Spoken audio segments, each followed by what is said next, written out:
নমস্কার বন্ধুরা, আমার চ্যানেলে আপনাদেরকে স্বাগত জানাচ্ছি। আজকে আমি এঁচোড় রান্না করব। কাঁঠালকে কিন্তু আমরা এঁচোড় বলে থাকি, কাঁচা কাঁঠাল। আজকে আমি রান্না করব। এই যে কাঁচা কাঁঠালগুলো আমি ভালো করে কেটে ধুয়ে নিয়েছি। এখানে লবণ দিয়ে জল বসিয়ে দিয়েছি। লবণ দিইনি, লবণ দেব। আমি জল গরমের মধ্যে এঁচোড়টা দিয়ে দিচ্ছি, লবণ দেব। এখন লবণ দিয়ে দিচ্ছি, লবণ দিয়ে দিলাম। এখন ঢেকে দিব। পরিমাণ মতো লবণ দিতে হবে।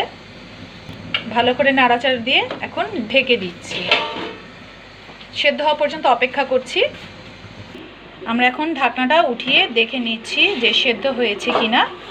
দেখে দিদিভাই আগে একটু দেখে নিচ্ছে। হাতে টিপ দিয়ে কেউ দেখে নিতে পারেন, আবার কেউ চোখের আন্দাজেও দেখে নিতে পারেন। হয়ে গেছে? হ্যাঁ, এটা সেদ্ধ হয়ে গেছে। এখন আমরা এটার জলটাকে ঝরিয়ে নিচ্ছি।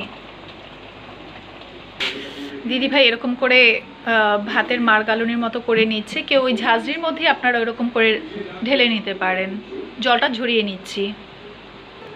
এইগুলো আমরা আজকে সংরক্ষণ করে রেখে দেব। আর এই পাতিলা যে আছে, এটা আজকে আমরা চিংড়ি মাছ দিয়ে রান্না করব। ঠান্ডা হলে পরে বক্সে বা এয়ারটাইট পলিপ্যাকে আপনারা রেখে দিতে পারবেন। এখানে আলু নিয়ে নিয়েছি, টমটম করে কেটে আলুটা ভেজে নিব। এখানে চিংড়ি মাছ নিয়েছি। এখানে হলুদের গুঁড়ো, লঙ্কার গুঁড়ো, জিরার গুঁড়ো, লবণ এবং গরম মশলার গুঁড়ো। এখন আমরা প্রথমে আলুটা ভেজে নেব। হলুদ লবণ দিয়ে ভেজে নেব।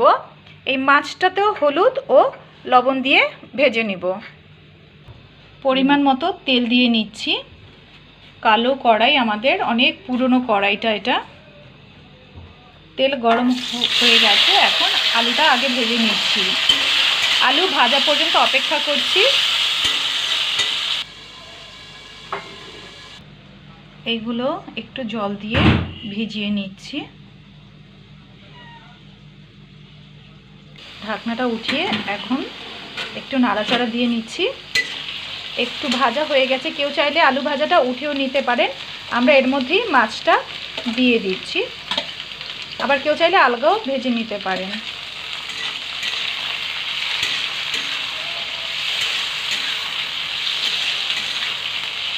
এখন মশলাগুলো দিয়ে দিচ্ছে। ভালো করে কষিয়ে নেবে।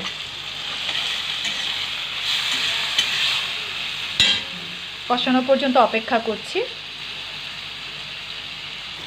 কষানো হয়ে গেছে। এখন আমরা কাঁঠালগুলো দিয়ে দেব।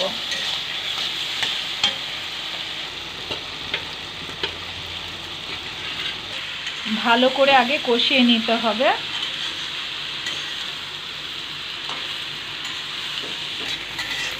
বেশ ভালো করে এই যে লাল লাল করে কষিয়ে নিতে হবে।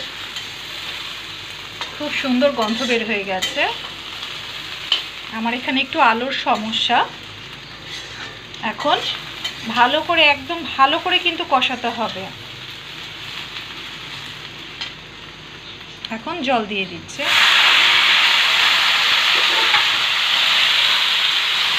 একটু জল দিয়ে দিল। আর একটু গরম মশলাটুকুন যে দেখালাম ওইটুকুন ভিজিয়ে রেখেছিল দিয়ে দেওয়া হলো। এখন চিনি দিয়ে দেওয়া হবে। এখন চিনি দিয়ে দিচ্ছি। পরিমাণ মতো আন্দাজ করে দেবেন।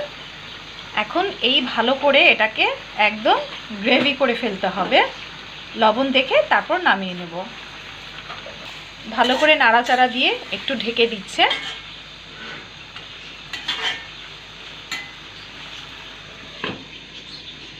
এখন ঢাকনাটা উঠিয়ে দেখেন জল কিন্তু একদম শুকিয়ে গেছে। এই যে এখন ভালো করে নাড়াচাড়া দিয়ে নামিয়ে নিচ্ছি। একদম কিন্তু জল নেই, এরকমই গ্রেভি গ্রেভি থাকবে, কষা মাংসের মতো। খেতে কিন্তু দারুণ হবে। লবণ দেখে নামিয়ে নেব। আপনারা কিন্তু অবশ্যই বাড়িতে এরকম করে এঁচোড় তৈরি করে খেয়ে বলবেন কেমন হয়েছে। দিদিভাই আমাকে দিয়ে দিয়েছে লবণ টেস্ট করার জন্য। অবশ্যই আপনারা এরকম করে এঁচোড়ের তরকারি রান্না করে খেয়ে বলবেন কেমন হয়েছে। ভালো থাকবেন, সুস্থ থাকবেন। নমস্কার।